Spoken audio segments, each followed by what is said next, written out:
चला या ठिकाणी आपण लेखा व कोशागार विभागाची तयारी करतोय. कनिष्ठ लेखापाल नावाचं पद आहे. अभ्यासकर्ता ऍप्लिकेशन आहे. स्पेशल बॅच आपण चालू केलेली आहे. त्या अंतर्गत या ठिकाणी हे सेशन्स आपण घेतो आहोत. बघा मराठीचे कसे प्रश्न असू शकतात. थोडेसे PYQ प्लस काही MCQs असे आपण मिक्स केलेले आहेत, जेणेकरून तुम्हाला परीक्षेला जाण्यापूर्वी किंवा तुमच्याकडे अजून एखादा महिना आहे, अभ्यास करताना एक दिशा भेटेल की अरे मराठीमध्ये मला काय करायचं आहे. पहिला प्रश्न आहे, षटकोनी या शब्दाचा समास ओळखा. हा TCSचा एक डेलीचा प्रश्न झाला. याच्यात समासाचे वेगवेगळे प्रकार या ठिकाणी विचारले जातात आणि मुख्यत्वे हा जो प्रकार आहे ना, पहिला पद हे संख्या विशेषण असलेला हा प्रकार जो आहे हा जास्त विचारला जातो. याला काय म्हणणार तुम्ही? समाहार द्वंद्व, द्विगु, इतर द्वंद्व, अव्ययीभाव समास. इंटरेस्टिंग आहे. काय म्हटलंय? षटकोनी या शब्दाचा समास कोणता? हा द्विगु समासाचं हे उदाहरण आहे. कोणत्या? द्विगु समासाचं हे उदाहरण आहे. दास या शब्दाचे लिंग बदला. बघा, दास, तो दास आहे, ती कोण? दासी, नोकर, सेवक, चाकर. सरळ आहे, मला वाटतं कोणाचा चुकण्याचा विषय नाहीये. तो दास असेल तर ती दासी असणार. सरळ सोपा प्रश्न आहे. पुढे जातोय मी. रामराव शेतात जात होते या वाक्याचा प्रयोग ओळखा. बघा, आणि लेखापालची एक मोठी संधी आहे. तुमचं काय टायपिंग झालंय, ग्रॅज्युएशन आहे, कॉम्पिटिशन कमी इतर परीक्षांच्या तुलनेमध्ये, त्यामुळे तुम्हाला संधीचं सोनं करायचं आहे. शेतात जाणारे कोण? रामराव. रामराव कोण आहे? कर्ता. बघा, वाक्यामध्ये जर कर्ता प्रथमांत असेल, क्रियापद जर कर्त्यानुसार बदलत असेल तर त्याला आम्ही कर्तरी प्रयोग असं म्हणतोय. जर कर्मानुसार असेल तर त्याला कर्मणी प्रयोग असं आम्ही म्हणतो आहे. या वाक्यामध्ये पुन्हा कर्तरी आहे, पण वाक्यात कर्म असेल तर सकर्मक कर्तरी, कर्म नसेल तर अकर्मक कर्तरी. या ठिकाणी काय, या वाक्यात कर्म आहे का? तुम्ही म्हणाले शेतकर्म आहे, नाही. कर्ता आहे, कर्त्यानुसार बदलतंय क्रियापद. रामरावच्या ऐवजी मी म्हटलं सीता शेतात जात होती. बघा, रामच्या ऐवजी सीता जर आलं, लिंग बदलवलं तर क्रियापद बदलतंय, म्हणजे कर्तरी आहे, पण वाक्यात कर्म नाहीये, म्हणून अकर्मक कर्तरी. म्हणून काय? अकर्मक कर्तरी प्रयोग हा आहे. पुढे जातोय मी. सर्वजण परमेश्वराची भक्ती करत आहेत या वाक्याचा काळ ओळखा. बघा, करत आहेत, पूर्ण वर्तमान, साधा वर्तमान, रीती वर्तमान, अपूर्ण वर्तमान. इथे ना संयुक्त क्रियापद आहे, म्हणजे धातू साधित आणि सहाय्यक क्रियापद. आणि जिथे आहेत तर आलं की विषय मला वाटतो आपल्यासाठी संपतो. बरोबर, असेल आलं, होता आलं, वेगवेगळ्या गोष्टी आहेत. इथे सरळ सरळ वर्तमाने सगळ्यांना माहिती, पण काय करत आहेत, करत आहेत, पूर्ण नाही झाली क्रिया. साधा संयुक्त वाक्य हे क्रियापद जमत नाही. साधा रीती करत असतो, डेलीचं आहे, नाही. करत आहेत, अजून पूर्ण नाही झालं पण चालू आहे, करत आहे, अपूर्ण वर्तमान काळ, किंवा यालाच चालू वर्तमान काळ असंही म्हटल्या जातं. काय? चालू वर्तमान काळ असंही म्हटलं जातं. मराठीचे पाणिनी म्हणून कोणाला ओळखले जाते? बघा, बाळशास्त्री जांभेकर, संत तुकाराम, दादोबा पांडुरंग तरखडकर, महात्मा फुले. मराठीचे पाणिनी म्हटलेलं आहे. 5 नंबरचा प्रश्न तुमच्या समोर आहे, उत्तर द्यावं लागेल. मराठीचे पाणिनी म्हणून दादोबा पांडुरंग तरखडकर यांना ओळखले जाते. मग दादोबा पांडुरंगांचे काही सामाजिक कार्य सुद्धा आहे, काही संस्थांच्या स्थापनेत त्यांचा सहभाग सुद्धा आहे, तेही आम्हाला माहित असलं पाहिजे. ओके, बाळशास्त्री जांभेकर म्हटलं की ते पहिलं वृत्तपत्र दर्पण आम्हाला माहित असलं पाहिजे. पुढे जातोय मी. परात या शब्दाचं वचन बदल. बघा, परात एक असेल ती परात आहे, एक परात. अनेक काय? पराती, परिते, पराते, परात्या. परात माहिती ना, ताट म्हणतो आपण त्याला, गावाकडचा ग्रामीण भाषेतला शब्द आहे परात. 6 नंबरचा प्रश्न तुमच्या समोर आहे. एक परात असेल, अनेक पराती असतात. बघा, वचन, वचन बदलवायचं आहे. पुढे मी जातोय. विकास कविता वाचत आहे, वाक्यातील कर्म ओळखा. काय म्हटले? कर्म ओळखा.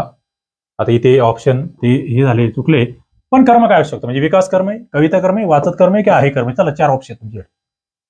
कर्म म्हणजे ज्याच्यावर क्रिया घडते, ज्या ठिकाणी क्रिया थांबते, त्याला कर्म म्हणणार आम्ही. वाक्यातला कर्ता विकास आहे, कविता वाचणारा विकास आहे, पण काय वाचतोय? कविता वाचतोय. कविता कर्म आहे. बघा या वाक्यामध्ये कविता ही कर्म आहे, लक्षात ठेवावं लागेल.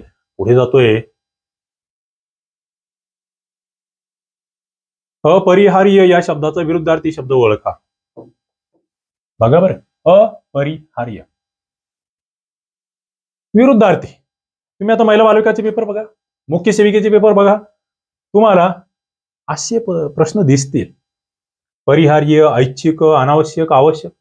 अपरिहार्य म्हणजे ते करावंच लागेल. बघ ते करावंच लागेल. 8 नंबरचा प्रश्न आहे. कंपल्सरी काही गोष्टी आहेत. आणि दुसरं परिहार्य, ऐच्छिक, अनावश्यक, आवश्यक असे समानार्थी शब्द आहे. पण परिहार्यचा अपरिहार्य तुम्हाला लक्षात येतोय. त्याने त्याचा फाटलेला शर्ट शिवून टाकला. या वाक्यातला चुकी शब्द बघा, शर्ट म्हटलंय. शर्ट लगेच लक्षात आलं पाहिजे. ताने, ताने म्हटलंय. त्याचा फाटलेला शर्ट शिवून टाकला. तुमच्याही लक्षात आलं.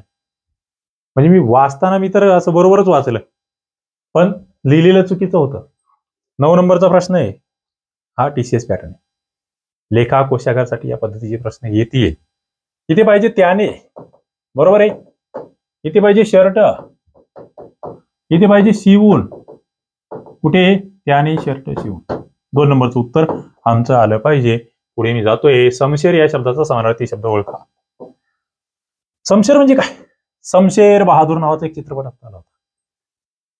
शमशेर प्रख्यात तलवार, कुऱ्हाड, भाला. शमशेर म्हणजे काय? शमशेर म्हणजे तलवार. शमशेर म्हणजे तलवार. न्यायाधीशाकडून दंड आकारण्यात आला. या वाक्याचा काळ ओळखा. आला हा शब्द आहे. आला हे क्रियापद. अपूर्ण भूतकाळ, पूर्ण भूतकाळ, रीती भूतकाळ, साधा भूतकाळ. न्यायाधीशाकडून दंड आकारण्यात आला. 11 नंबरचा प्रश्न तुमच्या समोर आहे. काय म्हणताय? आला साधं क्रियापद आहे. साधा भूतकाळ या ठिकाणी आहे. न्यायाधीशाकडून दंड आकारण्यात आला. साधा भूतकाळ आहे. भूतकाळाचे उपप्रकार या ठिकाणी दिले होते. प्रतिबिंबाचा समानार्थी शब्द बघा, प्रतिबिंब. प्रतिबिंब पडणे म्हणतो आम्ही. फोटो, व्यक्ती, प्रतिमा, आरसा. 12 नंबरचा प्रश्न तुमच्या समोर आहे. उत्तर द्यावं लागेल. प्रतिबिंब म्हणजेच प्रतिमा. प्रतिबिंब पडणे म्हणजेच प्रतिमा पडणे. लक्षात घ्या. मुले फुटबॉल खेळत आहेत. या वाक्यातला कर्ता ओळखा. खेळत आहेत मुले फुटबॉल. कर्ता करविता कोण आहे? कोणामुळे घडतंय ते सगळं? फुटबॉल खेळण्याचं काम कोण करतंय? संपलं. कर्ता ओळखणं मला वाटतं याच्यापेक्षा सोपा प्रश्न नाहीये. मुले हाच कर्ता असणार आहे या ठिकाणी या वाक्यामध्ये. पुढे खेडेचं अनेक वचन बघा. हे फसवता ज्यांचा अभ्यास कमी त्यांना फसवतं, अभ्यासवाल्यांना नाही. खेडे एक असेल, खेडे अनेक असेल. खेडी, खेड्यात, खेकडे, खेडा.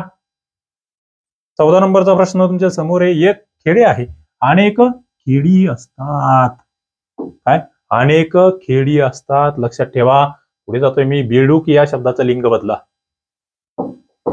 एक बेडूक आहे, अनेक काय? बेडके, बेडक्या, बेडकी, बेडका. एक बेडूका आहे.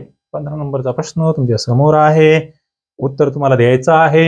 एक बेडूक असेल तर अनेक बेडकी असतात. बघा बरं, चुकवू नका. पुढे समानार्थी शब्द द्या म्हटलेलं आहे. स्पृहा हा शब्द दिलाय, थोडा हटके. स्पृहा म्हणजे काय? आवड, ईर्ष्या, गरज, इच्छा. स्पृहा. 16 नंबरचा प्रश्न तुमच्या समोर आहे. स्पृहा. स्पृहा म्हणजे इच्छा. काय? स्पृहा म्हणजे इच्छा. लक्षात ठेवा. मी रोज सकाळी पहाटे उठतो व 1 तास शाळेचा अभ्यास करतो. या वाक्याचा प्रकार ओळखा. बघा बघा. व 2 मुख्य वाक्य जोडले जातात तेव्हा प्रधान, केवळ, संयुक्त, गौण आणि समुच्चय बोधक वाक्य. मी तुम्हाला ते सविनयपूर्वी उश्व संकार नावाचं शॉर्टकट दिलंय. तुम्ही बेसिकचे लेक्चर बघा, ते बॅच मध्ये तुम्हाला भेटतील. आणि आतापासून बॅच जॉईन केली तर मला वाटतं तुमचं काम सोपं होणार आहे. 17 नंबरचा प्रश्न आहे. संयुक्त वाक्य. 2 मुख्य वाक्य असेल. संयुक्त वाक्य आहे. आकाशवाणीद्वारे जागतिक पातळीवर संदेश पोहोचविला जातो. या वाक्यातला प्रयोग ओळखा. अकर्मक कर्तरी, भावे, कर्मणी, सकर्मक कर्तरी. जातो आकाशवाणीद्वारे तुम्हाला बघायचंय कर्त्याला प्रत्यय आहे का नाहीये, या वाक्यातला कर्ता कोणता आहे, संदेश पोहोचवणारा कोण, 18 नंबरचा प्रश्न तुमच्या समोर आहे. बघा, जागतिक पातळीवर संदेश पोहोचवला जातो. या ठिकाणी जर बघितलं तुम्ही, पोहोचवला जाणारा काय, संदेश. या ठिकाणी कर्त्याला प्रत्यय नाहीये, कर्तरी प्रयोग हा येणारच नाही, लक्षात घ्या. आणि भावी येण्यासाठी दोघांनाही कर्त्याला कर्माला प्रत्यय असला पाहिजे. या ठिकाणी कर्मणी प्रयोगाचे वाक्य थोडस अवघड टाकलं ना, आमची त्या ठिकाणी लगेच तारांबळ उडते, पण ते नाही झालं पाहिजे. पाणी दूषित होणार नाही याची काळजी द्यावी. आता तुम्हाला इथे पाणी दूषित काय काय बदललंय, काय काय चुका आहे लक्षात आलं पाहिजे. 19 नंबरचा प्रश्न तुमच्या समोर आहे बघा. पाणी चुकला, पाणी दूषितही चुकला, आणि याची काळजी घ्यावी पाहिजे इथे. म्हणजे हा पाणी तर कट झाला, हा दूषित कट झाला, राहिला विषय, याची काळजी घ्यावी. यस, 4 नंबरचं उत्तर तुमचं आलं पाहिजे. आमंत्रित या शब्दाचा विरुद्धार्थी शब्द ओळखा. आमंत्रित, बोलवलंय आम्ही, निमंत्रण दिलंय आणि तसं बोलवलंय. आगंतुक, अचानक, अकस्मात, अकल्पित. 20 नंबरचा प्रश्न तुमच्या समोर आहे, उत्तर द्यावं लागेल. आमंत्रित विरुद्धार्थी, आमंत्रण दिलंय, आमंत्रित आहे, आमंत्रण न देता आलाय, आगंतुक आहे. आमंत्रितचा विरुद्धार्थी शब्द जो आहे तो आगंतुक आहे, लक्षात ठेवा.